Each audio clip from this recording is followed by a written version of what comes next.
Is your magic meter running low? Well, we've got a cure for you. Welcome to Disney Coast to Coast.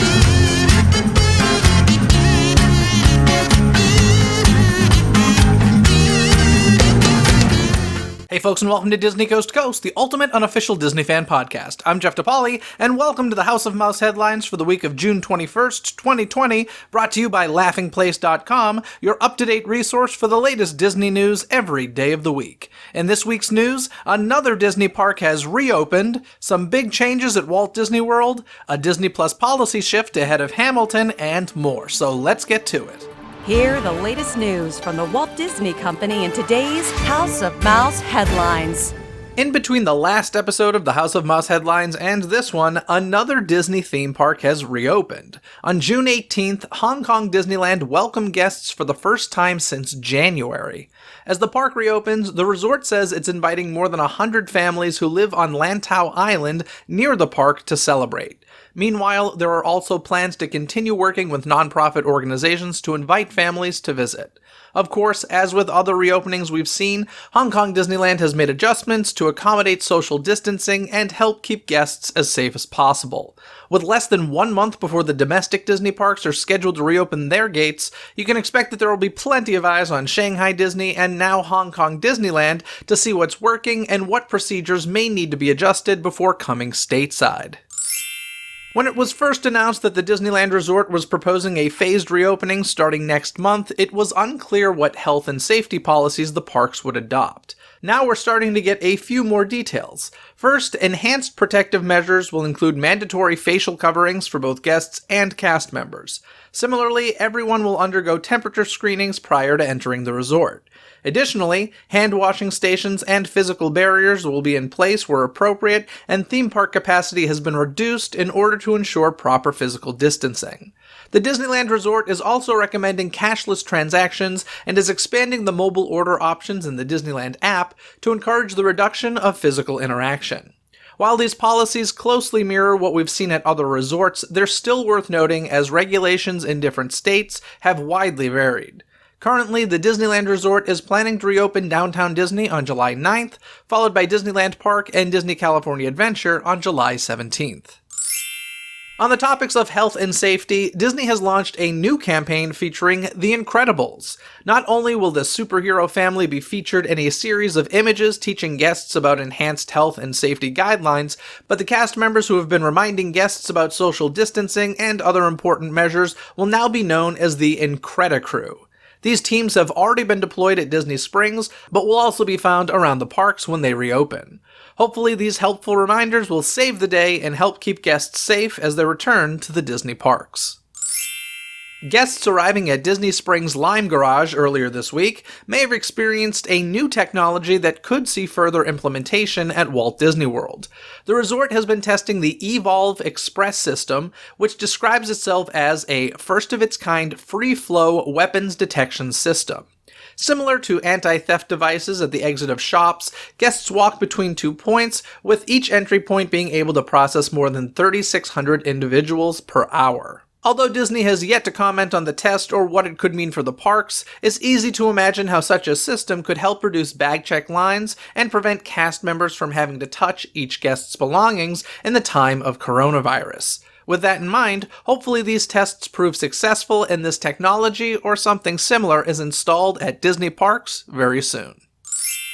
Things are about to get a little more mysterious and delicious at Walt Disney World as Disney Springs prepares to welcome Gideons Bakehouse. Scheduled for a 2020 opening, this local purveyor of unique cookies and cakes will bring their signature flair to the entertainment district. The new Sweet Treat Eatery will also feature Gideon's own line of iced coffees, like the original peanut butter iced coffee, built to pair flawlessly with their desserts. Gideon's Bakehouse is currently expected to debut at the Landing at Disney Springs later this year. Although details for the NBA's proposal to play the rest of their season at Walt Disney World are still being worked out, this week some interesting information came to light. Namely, it looks as though current plans call for teams to be split among 3 resort hotels based on their standings. As of now, top-seeded teams will be taking up residence at the new Grand Destino Tower, followed by the Grand Floridian Hotel, and then Yacht Club. While in the so-called NBA bubble, players would also apparently be shown upcoming Disney releases, enjoy entertainment such as live DJs, and more. With discussions between Disney and the NBA still ongoing, perhaps we'll get more intriguing insight like this as things become a little more official. In some sad but not entirely unexpected news, this week Walt Disney World announced that all Mickey's Not So Scary Halloween parties would be cancelled for 2020. This decision is due in part to the fact that parades, fireworks, and other entertainment make up a major portion of these events, and such offerings don't easily allow for social distancing.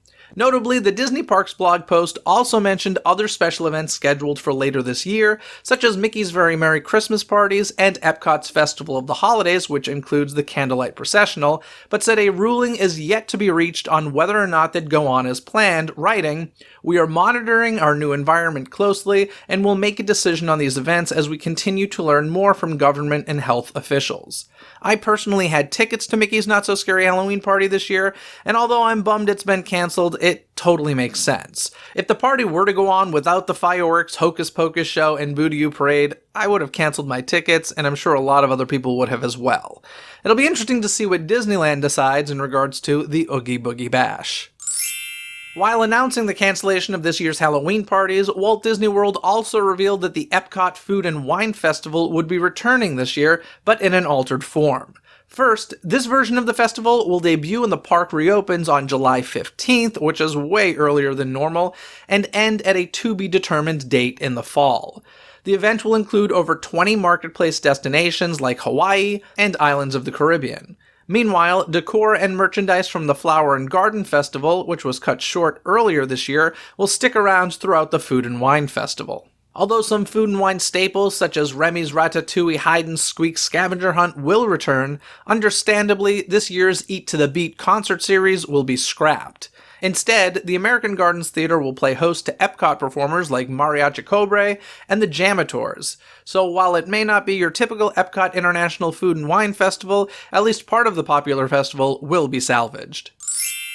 Continuing the latest string of cancellations, Star Wars Celebration, which was set to take place in Anaheim this August, will no longer be held.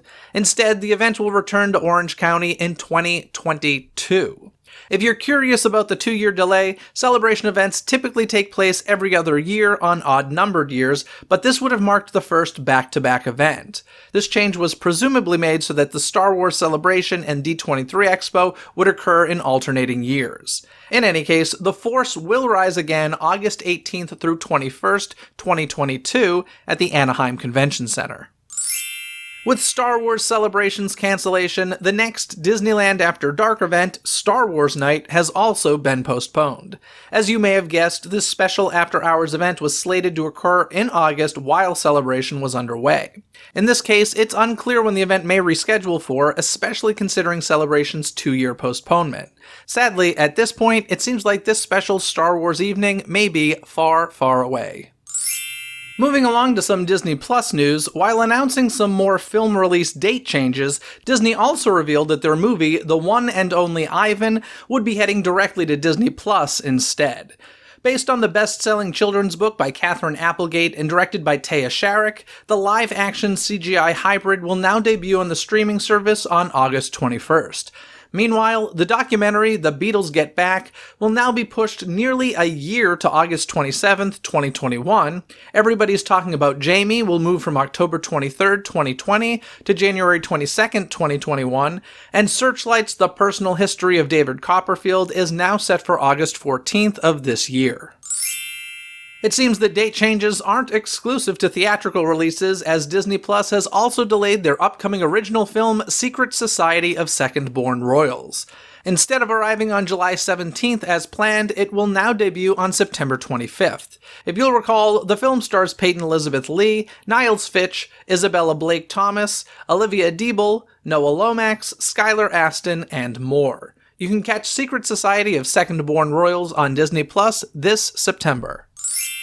If you don't have Disney Plus yet and were hoping to take advantage of the free trial to watch Hamilton next month, then I have some bad news for you.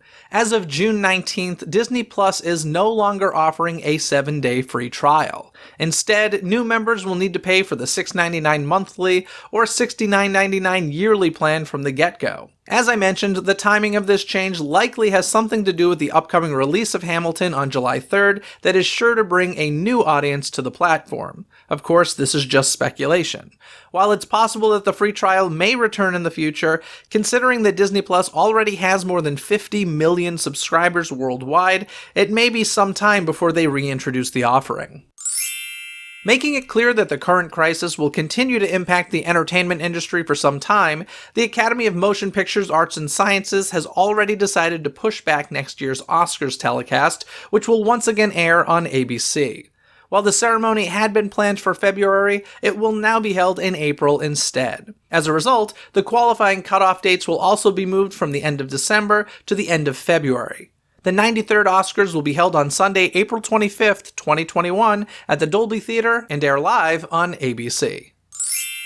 Finally this week, if you've been a fan of the Minnie Mouse The Main Street Attraction series from Shop Disney, you may have experienced some frustrations. The highly in-demand limited releases have been snapped up in minutes month after month since debuting in January.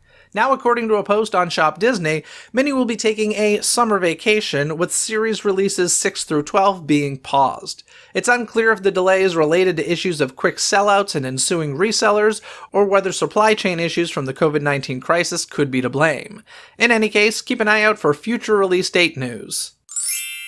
That's going to do it for the news this week, so let's get to this week's Twitter poll where I said that Disney Parks' reopening process has begun, but there are obviously some compromises being put in place, with certain things not returning immediately. Which of the following will you miss most? Your options were parades, fireworks, stage shows, or meet and greets. In last place was parades with only 12% of the votes, followed by stage shows with 18% of the votes, then meet and greets got 24% of the votes, and the winner is fireworks with 46% of the votes.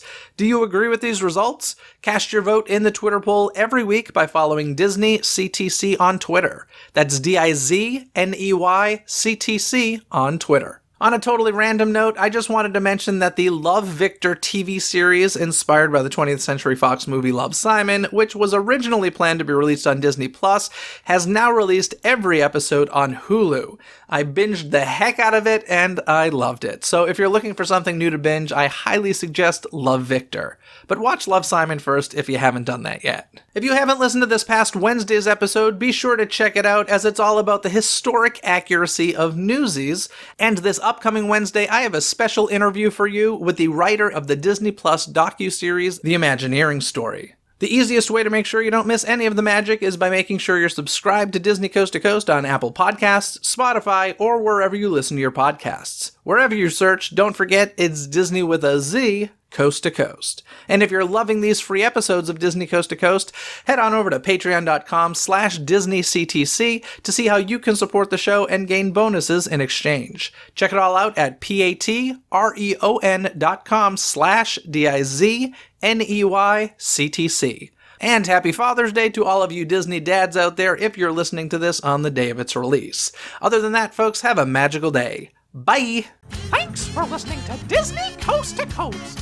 Have a magical day. Disney Coast to Coast is produced and hosted by Jeff DePauli. Learn more about the podcast and become a supporter at DisneyCoastToCoast.com.